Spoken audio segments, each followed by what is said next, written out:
G'day. Should drivers be able to say or in their car or in a press conference? Well, that's the issue that was raised in Singapore at the recent Grand Prix. Let's go through it. During the Thursday press conference in Singapore, Max had this to say about his car, that it was Very quickly, host Tom Clarkson stepped in to apologise for the language, much like Chris Medland did when Gunther Steiner appeared to swear in this episode of Drive to Survive. Last year, for 2 points, I would have hugged the whole paddock, you know. What did you say you would do to the whole paddock? Hug them. On Friday, the FIA stewards weighed in and they handed down a penalty.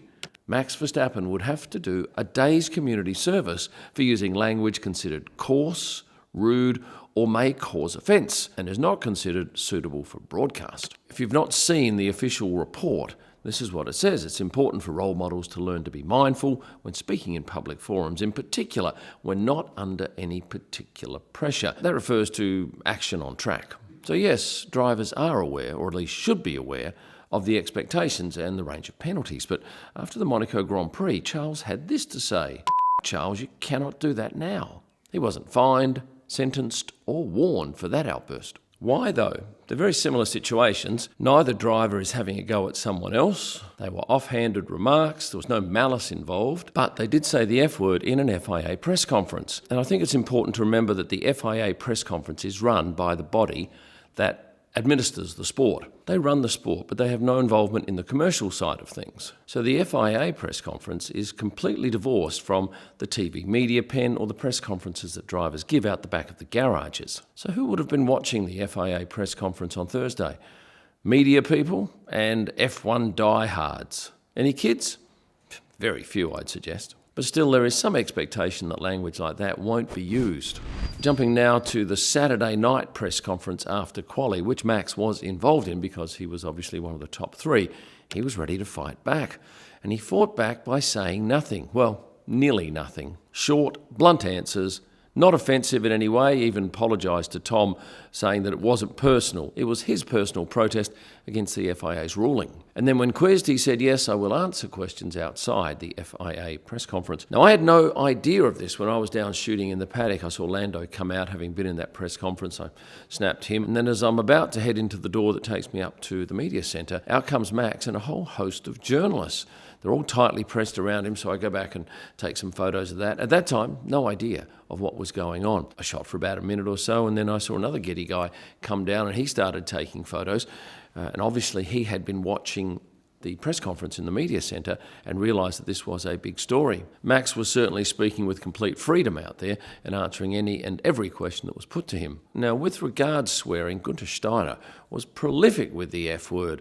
In fact, it made him one of the most watchable characters on Drive to Survive. Had he have been given fines for using the F word, he would have had no time to run Haas. But that wasn't the case. And many are saying that FIA President Mohammed bin Sulayem is the man behind this crackdown on swearing, and I gather Mohammed directs the stewards in what they should be perhaps focusing on.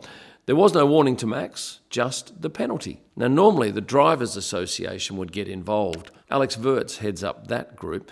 He would hear the FIA's concerns, take that to the drivers, and then there would perhaps be some toing and froing.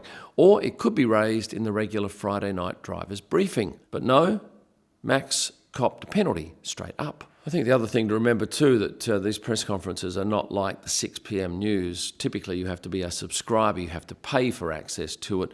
As I mentioned before, very few kids watching, but it is still broadcast to a number of people. Max wasn't under any duress at the time. He could have selected a different word. And going forward, knowing the penalty, perhaps he'll be a little bit more careful in his choice of words. But in this instance, though, it infuriated him. And many of the drivers were behind Max for speaking out, or in this case, not speaking out in the press conference. So a community order, is that more impactful than a fine? I kind of think so. Drivers like Max have plenty of money, but they don't have much time.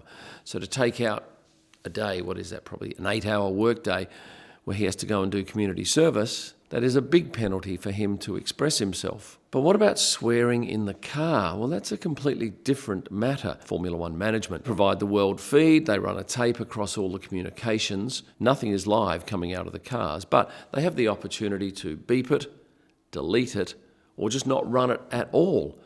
And do the drivers want their communications recorded? No, they hate it. Often they give away team secrets. That audio can be used against them, and in the heat of the moment, they will swear. Some more than others. Yuki Tsunoda, case in point. But I find myself thinking, if I hit my thumb with a hammer, am I going to think, oh, there's 20 people around, I better not say this word, I can use this word? No. For me, it would be just instinct, and that is what it's like for many drivers. Remember, they're in life-threatening situations. They're moving at speed, their blood pressure's up, and I think it's a little tough for us to be saying, no, you shouldn't swear in the car.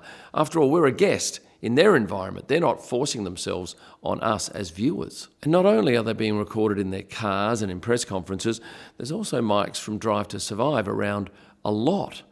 And it's not uncommon for drivers to swat those microphones away when they want to have some level of privacy. What about other sports? Let's have a look at cricket. There's a microphone at each end, and that is primarily used to see if a ball hits a bat, in which case there'll be an audio click. But at some point, the broadcasters decided they would leave that microphone open all the time, not just when a bowler was bowling. The players didn't like that one bit. Adam Gilchrist was an Australian wicketkeeper, and for the Americans, that's the equivalent position to, say, a catcher in baseball. He decided, after getting no response from his complaints to the networks about them having the microphones open, that he would just bombard their telecast with ads. And so if the batsman had yards and trying to hold the ball at great speed, it's not easy at all in these sort of conditions. Be well oiled with Castrol, boys, come on! Irritated the TV networks big time, so in the end they put a stop to it, but not for good. Travis Head, Australian cricketer, fined 15% of his match fee after a stump microphone picked up him swearing in the Australia versus England game at the Gabba in 2021. Now, no person at the game could hear that. It was only the people who watched it on TV. But that cost him a lot of money. And at this point, let me say that if you're a fan of any of these drivers, you can pick up a hand-signed and numbered print at kimillman.com. Not only do you get that print, you get a digital image of them signing your print for irrefutable proof of authenticity. There's a link in the description below. MBS also made a comment that seemed to get on a few people's nerves. It was F1 drivers aren't rappers, and hence they shouldn't be swearing. Lewis Hamilton took exception to that, saying that might be influenced by a racial bias or stereotyping. Certainly F1 fans are used to hearing swearing. Drive to Survive is littered with examples, and Daniel Ricciardo even used the C word in one episode. Netflix are a real bunch of... Now, the producers could have deleted that or not used it, but they left it in. They didn't even beep it. Would the FIA be able to influence that? Probably not, because that is a deal done between Netflix and Formula One management, and they sell that licensing to them. FIA just runs the sporting side.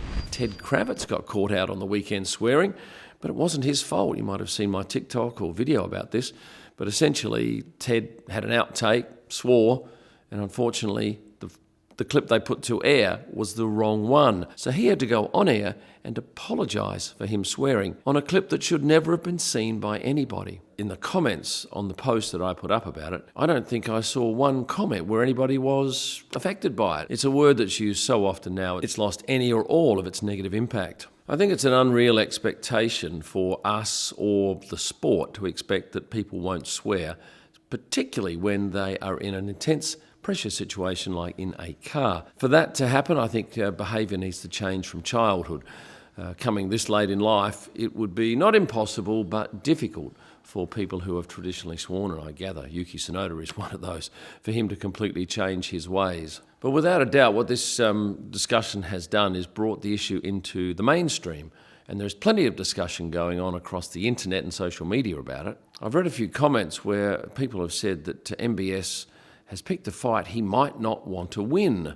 And by that, Max has threatened to stand down from the sport. He doesn't need the money, and hence he thinks, well, if it becomes too difficult, I'll just leave. Do any other sports crack down on athletes swearing? Yes, it's not uncommon. In the US Open 2022, Nick Kyrgios was fined $7,500 for swearing and spitting on court. Of course, tennis is a more perhaps cultured or gentlemanly sport than motor racing. The NBA dished out fines totaling about $95,000 for swearing in the 2021-22 season. But as I mentioned before, money is probably not a real big dissuader. And I found this story which made me smile. In 2022, Golden State Warriors' Draymond Green, a basketball player, was fined $25,000 for flipping off Grizzlies fans. So I'll take the fine, I'll go do an appearance and make up the money. It felt really good to flip them off. If they're going to be that nasty, I can be nasty too. And indeed, if one got to a point where it was fining players, where would that money go? Probably into revenue for the FIA. I don't think the drivers would take that too kindly. I think they might be a little less upset if that money, say, went to a charity and was put to some good use. Certainly the FIA and F1 are cognizant of maximising the sport's appeal. And yeah, you'd have to say that some people, if there's too much swearing, will say, no, I'm not watching this. I'm not letting my kids watching it. On the other hand, no one's going to say, hang on, we're not seeing enough swearing, let's have more. But when you look at F1's audience, it is definitely skewed towards males. My audience is a pretty good example. YouTube, 88% men. Instagram, 65%. And most of those in the 18 to 44-year-old age group. And my audience of under 17s, 1%. And I would think that F1's audience would be probably similar. The company that owns Formula One is Liberty Media, and going back to 2018, they cancelled Grid Girls because they didn't think it was the right look. Many of you were very dark about that, and the Grid Girls were angry too. That was a great source of income for them, and they had no complaints whatsoever about wearing tight outfits with lots of sponsors' names on them. And with Liberty buying 86% of MotoGP, have they stopped those scantily dressed women on the grid? No.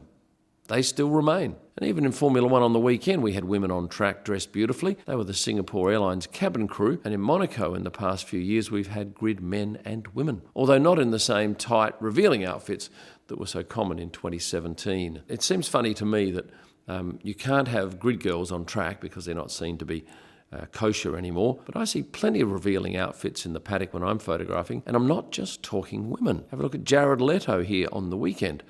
Nothing said there. Obviously, you can't walk around naked, but in Miami, I tell you what, you can get pretty close to it because they have a beach club. Now, I know that there are plenty of people who are offended by that sort of dress, and I think probably more so offended than with swearing. Is our sport becoming too careful, too prudish? Is the FIA trying to sanitise it too much? I fear yes, but I'll be guided by your comments below. And if you've enjoyed this video, could you please hit the like button and subscribe if you haven't done so before you head to kimellman.com and reward yourself or a friend with a signed print from any one of a number of Formula One drivers. Thank you for watching. And stay passionate. Yes, talking about the way he refers. Oh.